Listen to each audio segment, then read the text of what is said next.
Right, let's jump straight into this explainer. Today, we're tracing the actual words and concepts we use to debate global politics back to their messy, and I mean really messy, ancient origins. We live in a world heavily influenced by a specific historical framework, one that reaches back thousands of years.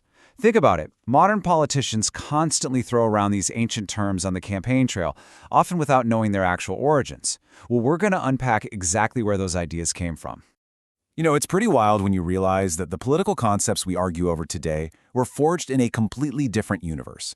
We're talking about societies from around 600 BC, a world with no electricity, no internet, no mass communication whatsoever. People lived in these isolated city-states, navigating deeply, deeply unequal social hierarchies. And yet, the ideas they formulated back then are so extraordinarily powerful that they literally still dictate our modern discourse. So, Section 1, the invention of politics. Let's take a look at how the ancient Greeks basically built the framework for Western political thought from the ground up. The Greeks actually believed they were completely unique in the ancient world. Why? Because they lived in what they called a polis, which, you guessed it, is exactly where we get the word politics. They firmly believed they were governed by laws and self-rule, and this was an idea they were immensely proud of. To really highlight this, they actively contrasted themselves with the massive empires over in the East. They viewed those Eastern populations as mere subjects, people who were completely subjugated by the divine right of kings. To a Greek, living in a polis wasn't just a geographical fact on a map. It meant being fundamentally free.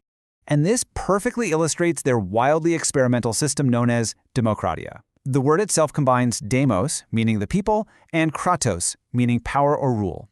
But here's the kicker. It looked absolutely nothing like our modern representative elections. They actually used massive juries, often making up 500 citizens at a time, who were chosen by random lottery. Think about that for a second. A literal lottery. They believed every single free citizen should literally have a turn to rule and participate directly in running the state. They basically trusted random chance over a popularity contest. Moving into Section 2, the myth of Greek freedom. It is definitely time to look past those lofty ideals and subvert some of our expectations about what this ancient freedom really looked like. Because the crucial takeaway here is that this supposedly free society actually rested on deeply entrenched inequality. The actual voting franchise was aggressively guarded by a tiny, tiny fraction of free men. Women, completely disenfranchised. In Athens, for example, high-status women were expected to stay hidden away in designated women's quarters, almost never interacting in public life. And on top of that, this entire democratic system rested comfortably on the backs of massive slave populations. You had the brutally oppressed helots of Sparta who were violently terrorized into doing all the manual agricultural labor purely so Spartan men could spend their entire lives doing nothing but focusing on war. And just to totally shatter our modern assumptions, let's talk about how they dressed and viewed gender expression. You know those legendary, hyper-masculine Spartan warriors we see in the movies? They actually wore skirts or tunics and took immense pride in maintaining these long, beautifully groomed heads of hair. In fact, they viewed the trousers worn by Persian cavalry as incredibly feminine and, frankly, quite bizarre. The Persians only invented trousers out of pure utility, right? Because they rode horses and needed the grip. But the Greeks mocked it mercilessly. It just brilliantly shows how entirely culturally subjective our standards of masculinity really are. All right. Section 3, the first historian. To understand how these societies clashed with the wider world, we absolutely have to meet the guy who first tried to write the whole thing down. Meet Herodotus. Born in the 5th century BC, right on the edge of the Greek and Persian worlds, he was a guy of deeply mixed cultures. He traveled extensively throughout the Mediterranean and the Near East, and he explicitly stated his grand goal. He wanted to make sure the great and wonderful deeds of human beings didn't simply fade with time. And crucially, he wanted to explain why nations ultimately went to war. You see, before Herodotus, the past was basically just recorded through epic poetry and myths. Think Homer's Iliad, where the Trojan War is conveniently blamed on the petty squabbles of the gods. Herodotus fundamentally changed that entire paradigm. He introduced a brand new investigative method called history, which literally translates to inquiry. This was revolutionary. He sought out human causes for human events. He actually interviewed eyewitnesses, he visited monuments, and he weighed entirely different cultural accounts against one another. He effectively created the academic discipline we now call history. Yet, despite this massive achievement, the guy was incredibly controversial in his own time. The Roman philosopher Cicero famously dubbed him the father of history, but man, his own peers and immediate successors fiercely criticized him. Hardline writers like Plutarch and Thucydides bluntly accused him of being a teller of fabulous, malicious lies and just a shameless exaggerator. Herodotus would often present multiple versions of a single story and readily admit when he simply didn't know the absolute truth, which is a level of intellectual honesty that his critics, ironically, weaponized against him to destroy his credibility. Which brings us to Section 4, Framing East versus West. Let's take a look at how Herodotus recorded the monumental Persian Wars, because he basically established a narrative framework that we are literally still grappling with today. The historical sources clearly show that the Greeks constructed a really deliberate discourse during these wars. They basically branded themselves as the inherently freedom-loving, fiercely individualistic West, and in stark contrast, they painted the massive Persian Empire as inherently despotic and backwards, claiming the people of the East inherently possessed a slavish mentality. This profound, deeply biased binary, the free West versus the despotic East, started right here in antiquity and has echoed loudly through centuries of global politics ever since.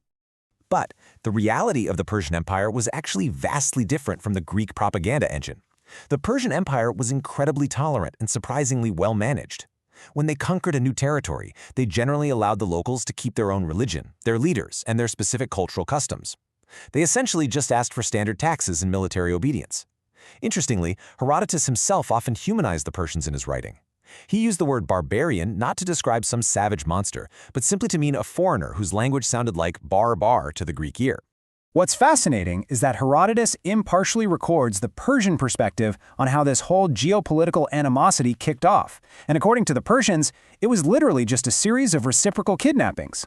Phoenicians kidnapped a Greek woman named Io. Greeks retaliated by kidnapping Medea. Then the Trojan Paris kidnapped Helen. The Persians viewed the Greeks as absolute, irrational fools for escalating a standard, petty cycle of abductions into a massive, continent-spanning war over one single woman. To the Persian mind, sensible men just ignore stolen women and move on. All right, final chapter, Section 5, Democracy's Downfall. Let's explore how this whole Greek democratic experiment ultimately turned on itself during the devastating Peloponnesian War. So following Herodotus, we get the next great historian, Thucydides, and he serves as this dark, almost cynical foil to his predecessor. He stripped away all of Herodotus's expansive cultural detours, the myths, the engaging storytelling. Instead, Thucydides focused with laser precision on stark political realism and the ruthless, deeply pragmatic exercise of power. He wasn't interested in culture. He wanted to document exactly how states behave when push comes to shove and survival is on the line. And because of that focus, he gives us one of the absolute most chilling lines in ancient history. During the brutal Peloponnesian War, democratic Athens demanded the small, neutral island of Melos submit to their growing empire. When Melos bravely refused, the Athenian diplomat simply stated, "The strong do what they can, and the weak endure what they must." After delivering that cold, hard reality check, democratic Athens literally slaughtered all the men of Melos and sold the women and children into slavery. It is a very, very dark testament to the imperial hubris of this so-called democracy. But the ultimate subversion of this democratic ideal happened a bit later, around 399 BC. Athens had just lost their long war against Sparta, their empire was totally shattered, and the democracy felt incredibly fragile. Looking for a scapegoat, they turned their intense frustration on the famous philosopher Socrates. He had spent his life constantly questioning everything and everyone in the city, and well, they'd had enough. An Athenian jury of 500 citizens was convened, and by a shockingly narrow margin, they actually voted to execute him on vague charges of blasphemy and corrupting the youth. So, the actual mechanics of direct democracy were used to legally murder one of history's greatest thinkers. Socrates' friends begged him, literally pleaded with him to escape into exile, but he steadfastly refused to break the laws of the city that had sheltered him all his life, even when those laws turned against him. He willingly drank the poisonous hemlock, dying as a martyr for truth. His death, which was carefully recorded by his heartbroken student Plato, ended up cementing the very foundations of Western philosophy. As we wrap up this explainer, I want to leave you with a thought. We've seen today that our foundational political concepts, things like freedom, democracy, this whole East-West divide, they were all built on profound contradictions, slavery, and immense imperial hubris. Knowing how these ancient narratives were deliberately constructed and manipulated back then, how does that fundamentally change the way you view the global political narratives we consume today? Something to think about. Keep questioning the origins of your ideas, and thanks for exploring this with me.